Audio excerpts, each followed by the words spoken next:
అండి, అందరికీ నమస్కారం. నేను మీ సోను స్వాతిని. కొన్ని రోజుల్లో వినాయక చవితి రాబోతుంది. సో ప్రతి గల్లీకి ఒక వినాయకుడు కనిపిస్తాడు. సో నిన్న నైట్ ఒక వినాయకుడు మన సైదాబాద్ కాలనీకి వచ్చాడు. అది కూడా నాగోల్ నుంచి సైదాబాద్ కాలనీకి వచ్చాడు అనమాట. సో చాలా గ్రాండ్గా ఆగమనం జరిగింది. ఎంత గ్రాండ్గా జరిగిందంటే అసలు చెవులు హోరెత్తిపోయాయి. అంత గ్రాండ్ వెల్కమ్ జరిగిందనమాట గణేశుడికి. అండ్ ఈ గణేశుడు ఎక్కడ పెడుతున్నారు అని అంటే సైదాబాద్ కాలనీ 7 Hills దగ్గర పెడుతున్నారు అనమాట. ఆగమనం చూస్తున్నారు కూడా ఎంత గ్రాండ్గా చేశారు.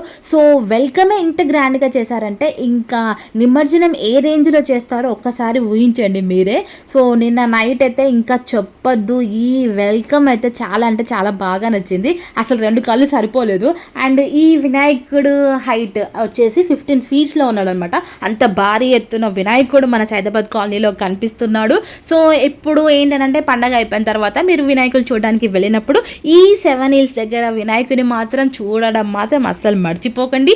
అండ్ వెల్కమ్ దగ్గర నుంచి నిమజ్జనం వరకు ప్రతిదీ కూడా గణేశుడికి కావాల్సిందంతా కూడా ఫ్రెండ్స్ యూత్ అసోసియేషన్ వాళ్ళు మొత్తం అంతా చూసుకుంటారనమాట. సో 7 Hills దగ్గర వినాయకుడిని చూడడం మాత్రం అసలు మర్చిపోకండి. నిన్న నైటే మన దగ్గరికి వచ్చేసాడు సైదాబాద్ కాలనీ 7 Hills దగ్గర. సో వీడియో నచ్చితే ప్లీజ్ లైక్ చేయండి, షేర్ చేయండి, కామెంట్ చేయండి, సబ్స్క్రైబ్ చేసుకోవడం మాత్రం మర్చిపోకండి. బాయ్.